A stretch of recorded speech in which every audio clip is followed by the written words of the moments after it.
Subukan natin to. So yun, na setup na. Ayun. Galing pala to dun sa dati nating kabanda na si Jersey. Yan, dati natin siyang bahista. Di pa niya daw nagagamit to. Tapos sa atin niya binenta. Kaso hindi pa buo yung bayad nito. Ngayon, gagawa natin ng paraan para mabayaran to ngayon. Na-setup ko na siya pero hindi ko pa siya nagagamit. Papakita ko din sa inyo kung paano siya gamitin sa mga live o kung saan siya pwedeng gamitin. Thank you pala sa pagpasa. Gis-gis.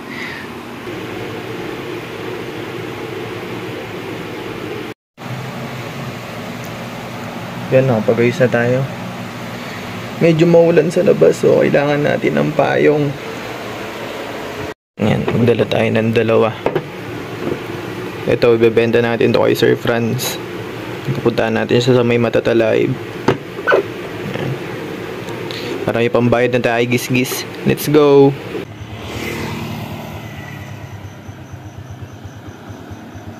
Yan, dito na tayo sa harap ng bahay ni Rapunzel. Tayo natin siya lumabas.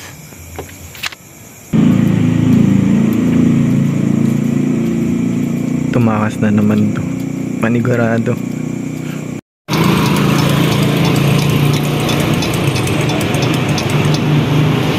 Ay, ayaw niya na akong bitawan. Ah, ganyan yun. Hindi na. Mas madalang magkaroon ng bisita kaya din.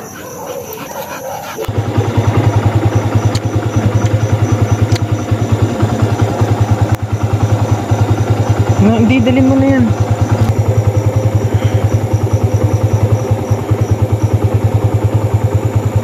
Yun, nabigay na natin yung mga product dun sa buyer natin dun sa Shades. Bali, kailangan natin umuwi para i-send natin yung bank account para dun i-send yung payment. Drive muna tayo. Yun, nagawa natin yung mga mission ngayon. Nabenta natin dalawang Shades. Nabayaran natin si Gis-Gis. And yun, nakasama pa natin si Rapunzel ngayong araw. Ngayon, check natin yung condenser. Yan, papakita ko sa inyo kung paano siya gamitin. Yun, parang ito yung maliit na mixer niya. Yan, yung V8 Live sound card. Tapos dito yung mga niya. Dito yung mga input niya, tsaka output. Yan, ito yung cable sa mic niya. Bali, itong female, isasaksak lang dito sa may mic. Tapos, makita nyo itong jack. So, iba siya, hindi siya tulad ng parang mic na regular na makikita nyo. So, kailangan ganito talaga siya. Dito, pwede yung regular na mic. So, pwede natin siguro siya try na kapag meron tayo na extra na mic na isasaksak natin dito sa condenser mic tapos extra mic, titingnan natin kung magpa-function siya ng dalawa. Yan, kapag meron na siyang blue na ganyan, yan, naka-open na yan, indication niya na naka-open na siya. Tapos meron tayong speaker dito. Try natin siya sa speaker muna. Gagawin muna natin siya na regular na parang pang karaoke. Bali ito, meron tayong jack na USB cable. Ito yung ilalagay muna natin sa phone na pang YouTube ba. So yun, as you can see, hindi nyo siya na naririnig kasi bali yung sound na nanggagaling sa phone.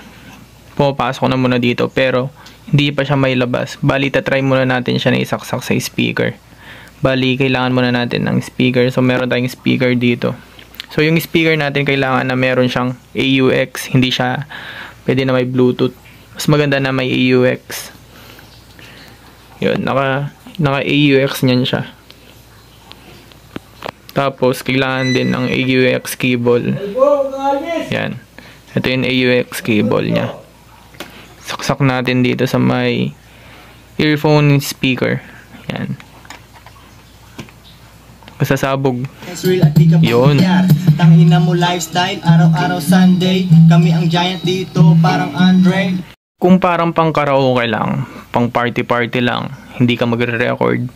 So, yan lang yung pinaka-basic setup niya na pang karaoke. Ayan. Nandito yung mic natin. Ayan. Try natin sa mic. Ewan ko maririnig nyo pero minimal lang yung volume. Check, sound, check, sound. Ayan. Tapos, meron siyang mga, ano dito, may mga option siya dito na pwede mong gamitin. Na, ayan. Ayan. Sample yan.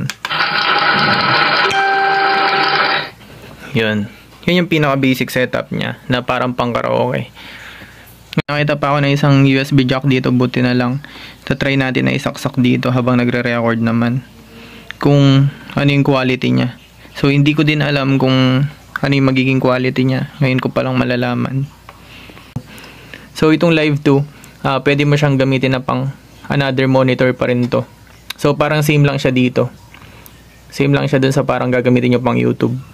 Ito yung pang record. Yan. Tatry natin siya sa mic. Check, sound check. Sound check. So, ganyan yung quality niya. Yan. Kung ano yung naririnig nyo, yan yung quality niya. Tatry naman natin siya na habang merong monitor. Yan. Tatry natin. Pwede nyo rin gamitin to sa kahit saang live. Yan. Tinatry lang naman na natin siya na pang-record. Tatry natin yung quality niya. Wala na yatang natitirang pag-asa sa mundo. Lagi na lang tayo'y pinaglalayo. Ayun. So, ganun yung quality niya. Kung ano yung naririnig nyo. Pero wala pa tayong minimix dyan. So, parang yan pa yung pinaka-raw niya. So, pwede ka mag-mix dito. Ayan. Ayan. So, ganyan naman yung setup niya kapag magre-record ka naman ng video or magla-live sa Facebook, sa TikTok, or sa kahit sa anong platform. Ito yung sa monitor. Dun sa phone na pang re-record mo. Ito yung sa speaker. Tapos, ito naman yung sa mic. Ito naman yung sa condenser mic natin. No, kung gusto niyo naman ng ibang setup naman na pang-record, magre-record ka naman ng kanta. So, kailangan mo naman ng earphone dito. Yan. Di siya pwede ng Bluetooth kasi may latency ang Bluetooth na headset. So, kailangan mo dito yung may cable.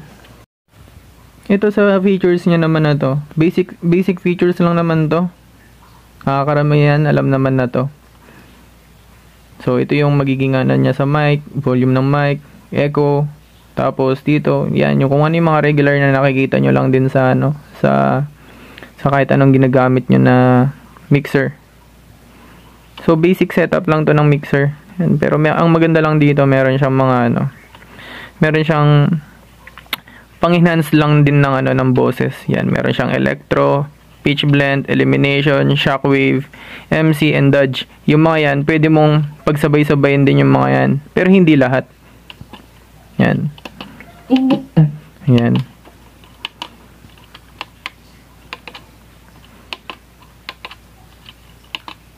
So, in short, yun yung mga pampaganda ng boses. Yan. Oh, full payment na ako dyan, gis-gis ha. Yan, di na ako ulitin ng gis-gis. Yan, so okay na. Na-videoan na rin natin. Yun. So, yun overall. Na-setup na talaga yung ano, yung V8 live sound card. Maganda to sa mga ano, sa basic setup. Sa mga gusto din mag-start ng live, mag-start ng kahit anong podcast. Ayan. Makakapag-practice kayo na ano, makapag-practice kayo, malalaman nyo kung paano mag-setup ng mic, mag-setup ng speaker. Yan. Quality. Ayan. Tsaka yung mga mahilig mag-voice over sa mga vlog nila. Ayan. Mas maganda meron din kayo nito. So yun, dito ko natatapusin yung video na yun. Medyo mahaba-haba. Peace out.